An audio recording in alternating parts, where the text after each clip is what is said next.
आज की शिव चर्चा में नारद द्वारा शिव गणों को दिया गया श्राप के उद्धार के बारे में चर्चा होगी।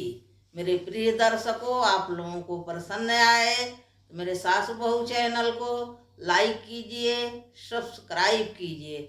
ओम नमः शिवाय, ओम नमः शिवाय, ओम नमः शिवाय, ओम नमः शिवाय। बोले शंकर भगवान की जय, मैया पार्वती की जय। भक्तगण, आज की शिव चर्चा में अभी नारद का मोह पूरा हो गया। शिव चर्चा में अब जब नारद का मोह खत्म हुआ, उन्हें ज्ञान फिर से प्राप्त हुआ, तो उन्हें बड़ा प्रायश्चित हुआ को खाम खान नाहक में शिवगणों को शाप दे डाले। मुनि श्रेष्ठ नारद शिव भक्तों का दर्शन करने के लिए शिवलोक पर गए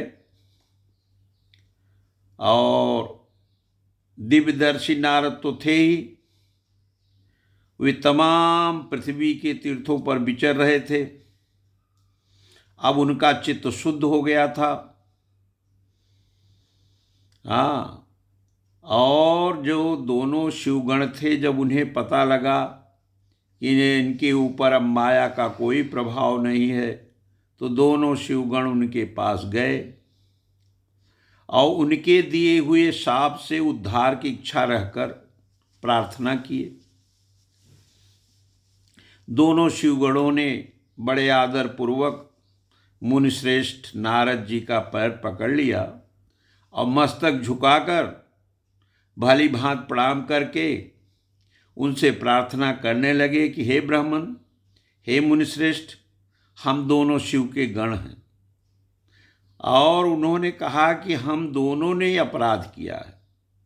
जब राजकुमारी श्रीमती के स्वयंवर में नारद जी आपका चित्त माया से मोहित हो रहा था, तो उस समय हम दोनों ने ही आपके प्रति कटुक वचन कहे, तब आपने हम दोनों को शाप दे दिया।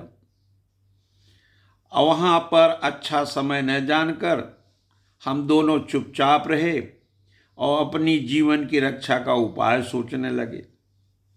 इसमें आपका कोई दोष मुनिवर नहीं है। जो कर्म हमने किया उसका फल हम दोनों को मिला।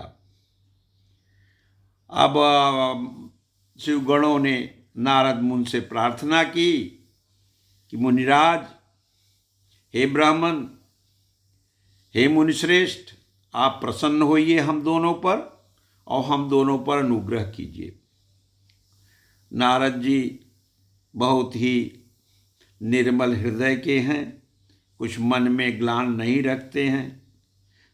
उन्होंने कहा कि आप दोनों तो देवाधिदेव महादेव जी के गण हैं और भगवान शिव का गण होना ही सत्पुरुषों के लिए परम सम्माननीय है। इसलिए अब मैं मोह रहित हूँ, जैसा मैं सोचता हूँ।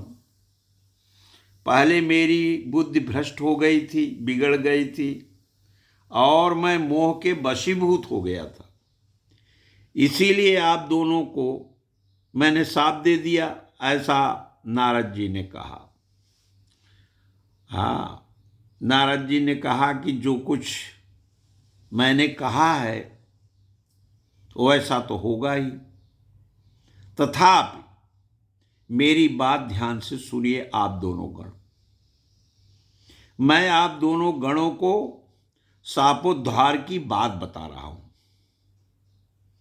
पहली बात तो ये कि आप दोनों लोग, दोनों गण, दोनों शिवगण, दोनों शिव भक्त मेरे अपराध को क्षमा करें। पहली शर्त यह है। दूसरी बात मैं जो बता रहा हूं वे है शापोद्धार की कि एक मुनिवर विश्रवा है, उनके वीर से आप दोनों जन्म ग्रहण करेंगे। और आप दोनों 10 दिशाओं में प्रसिद्ध हो जाएंगे और अगले जन्म में आपका नाम रावण और कुंभकर्ण होगा। आप राक्षस राज का पद प्राप्त करेंगे, अत्यंत बलवान होंगे, वैभव से युक्त होंगे तथा परम प्रतापी होंगे। समस्त ब्रह्मांड के राजा होकर आप दोनों शिव भक्त और जितेंद्री होंगे और शिव के ही दूसरे स्वरूप श्री विष्णु के हाथों मृत्यु पाकर फिर अपने पद पर प्रतिष्ठित हो जाएंगे। महात्मा मुनि नारद की ये बात सुनकर वे दोनों शिवगण अत्यंत प्रसन्न हो आनंदित हो गए और मुनि को बार बार प्रणाम करके अपने स्थान को दोनों गण लौट गए। जब नारद जी ने ऐसा शापोद्धार का तरीका उनको बताया और दोनों शिवगण मन में बहुत आनंदित हुए। जब नारद जी ने ऐसा देखा और समझा कि उन लोगों ने मुझे क्षमा कर दिया है, तो नारद जी अनन्य भाव से भगवान शिव का ध्यान करने लगे और शिव तीर्थों का दर्शन करते हुए बारंबार भूमंडल पर विचरने लगे। अंत में नारद जी ने सोचा कि मैं तमाम तीर्थों में भ्रमण कर चुका हूं, क्यों न काशीपुरी चलूं जो शिव स्वरूपिणी है और शिव को सुख देने वाली है। क्यों न मैं काशीपुरी का दर्शन करके कृतार्थ हो जाऊं। तो वे घूमते घामते काशी नगरी में आए, भगवान काशीनाथ का दर्शन किया और बड़े प्रेम से और पूरे आनंद के साथ भगवान शिव की पूजा उपासना की और काशी का सानंद सेवन करके वे मुनि श्रेष्ठ नारद जी कृतार्थता का अनुभव करने लगे और प्रेम से विह्वल हो भगवान शिव का नमन, भगवान शिव का वर्णन, भगवान शिव का स्मरण करते हुए वे ब्रह्मलोक चले गए। बोलिए देवाधिदेव महादेव की जय। ओम नमः शिवाय, ओम नमः शिवाय, ओम नमः शिवाय, ओम नमः शिवाय।